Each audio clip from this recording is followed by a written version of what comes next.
Club de Lecturas del Holocausto.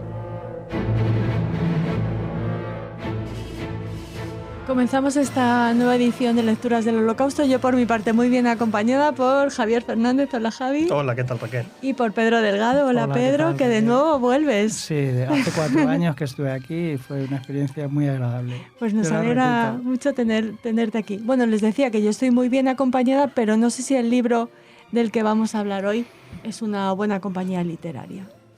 Por las caras que me ponéis... Ha habido opiniones diversas, pero lo que más unánimemente al final hemos concluido es que tiene cosas positivas, pero también tiene otras que son bastante negativas, mejorables. Sí. ¿Cómo cuáles, Pedro? Sobre todo, bueno, hay muchas cosas mejorables. El morbo. Yo creo que sobra morbo, hay demasiado sensacionalismo, va demasiado a la víscera y eso no es bueno, no es una forma de tratar el tema que sea apropiada. Eso es uno de los errores. Luego, la dispersión. Está mal escrito y mal traducido, porque también hay muchos errores de traducción. Y claro, es mal escrito, muy... hay diversos capítulos con poca conexión entre unos y otros que no se sabe por qué están ahí. La verdad es que no sabemos un poco por qué están ahí. Bueno, eso... Para ir empezando. Para ir empezando, sí. Sí, no, eso ya...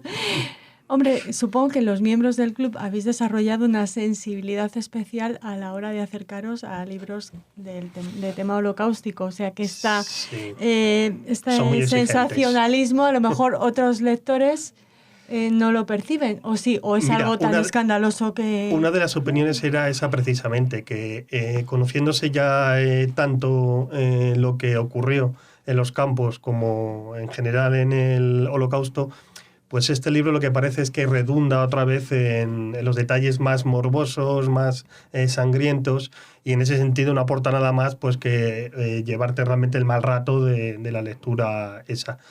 Bueno, luego tiene varias lanzas que romper positivas, ¿no? Una de ellas es su valor documental, que es innegable, puesto que el autor Slezak entrevistó de primera mano a Capesius, el farmacéutico de Auschwitz. Aún nada arrepentido. No solo no arrepentido, sino convencido de su absoluta inocencia a lo largo de toda su existencia post-Auschwitz. Y luego también muy interesante el testimonio de su pariente del autor, Roland Albert, del cual la crítica no se dice mucho, incluso en la solapa del libro o las críticas que ha habido, y sin embargo casi tiene mayor interés el testimonio de Roland Albert que el de Capesius, porque el de Roland Albert sí que es absolutamente demoledor y sí. En esto que estamos hablando, ¿no? de la vida post-Auschwitz, y no es que no estuviera arrepentido, es que además era un convencido de que lo que hizo pues estuvo bien hecho. Sí. Nace hasta el final, hasta su muerte. Curiosamente acabó como profesor de religión, enseñando a los niños. Un señor que llegó a estar en el batallón Dark Reich de las Waffen-SS con las matanzas famosas en Francia, que estuvo en Auschwitz y que después de la guerra se encontró un buen abogado, estuvo en Suiza, nunca fue reclamado por la justicia y murió apaciblemente como profesor de religión. ¿Dices Capesius? No. Roland Albert. Roland Albert, perdón, claro. Roland Albert. Porque Capesius también fue condenado a solo 9 años. Sí, efectivamente. Salió, en su montó pueblo natal una farmacia.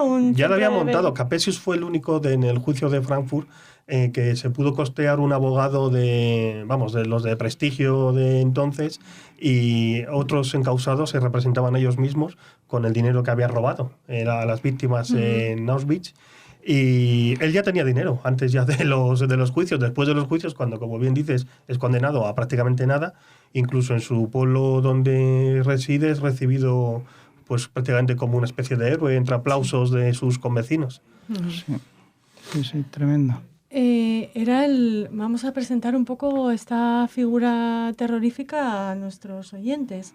Era responsable de muchas de las elecciones que se hacían al llegar al campo Sí. Y el responsable directo de custodiar, entre comillas, el Ciclón B, ¿no? Y sin entre comillas. Sí, entre comillas, exactamente, responsable de que hubiera dosis suficiente para las diversas selecciones y para gasear a todos los cientos de miles de judíos húngaros, por ejemplo. Fue el Como responsable. Él era Efectivamente, húngaro, ¿no? También. era húngaro, efectivamente, sí. Sí.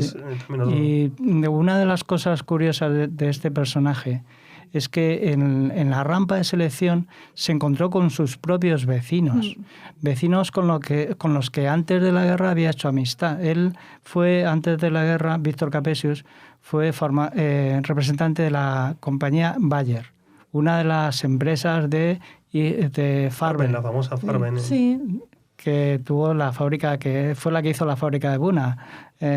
En principio, eso pocas veces se dio, de que los propios vecinos se alegraran de que hubiera en la rampa alguien conocido y que les animara a que tranquilamente, que no iba a pasar nada, cuando les estaba enviando directamente a la muerte, a las mujeres, los niños.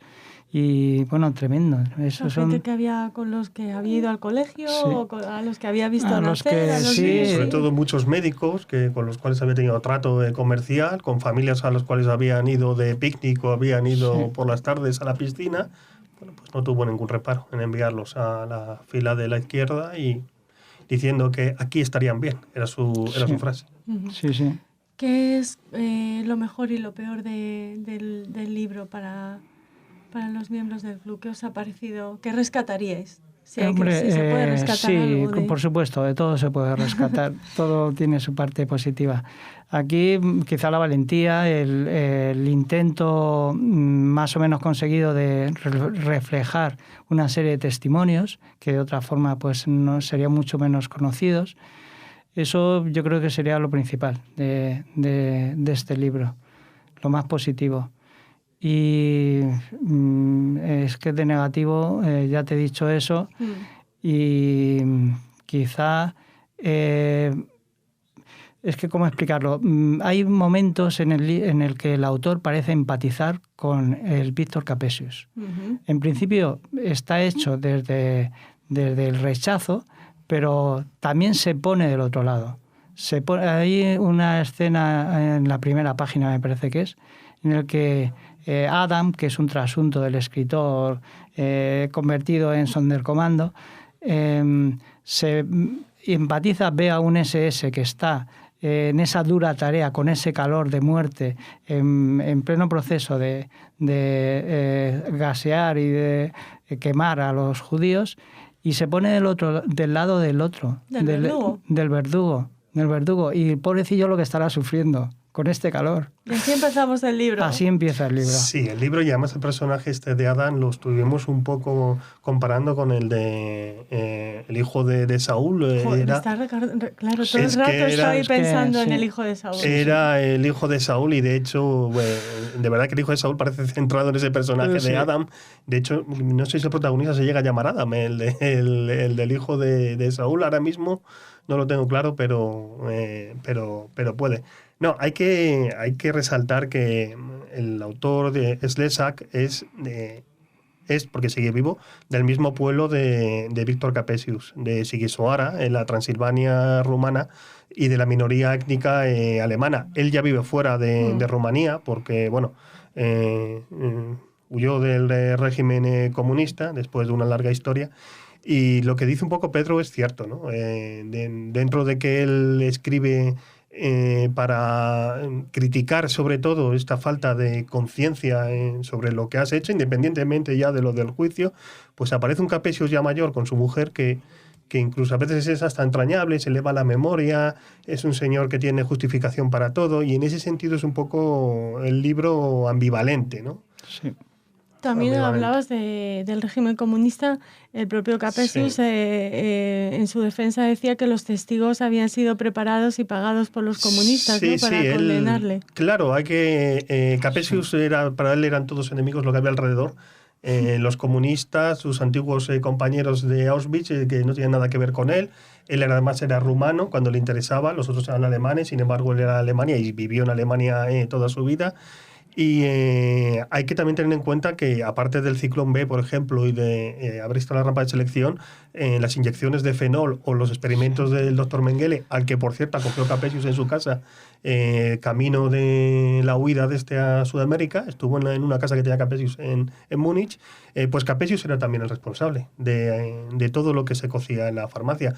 Para más INRI, se cree que 1.500 maletas llenas de objetos de valor de las víctimas, requisadas en el Canadá, en el barracón donde almacenan todas sus pertenencias, bueno, pues fueron a parar a sus bolsillos, y a un banco suizo, gracias a ello, consiguió sobrevivir muy bien después de la guerra, ¿no?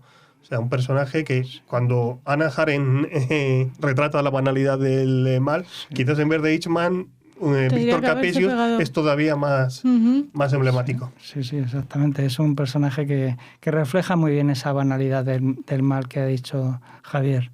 Es anodino, es poquita cosa. Siempre, una de las cosas que más nos sigue sorprendiendo es cómo esta gente no asumen lo que han hecho. O sea, o siempre encuentran disculpas para lo que han hecho. Nunca han hecho nada malo. Siempre es la legalidad. Alemania, lo dice en algún pasaje del libro, para ellos era lo que representaba la ley.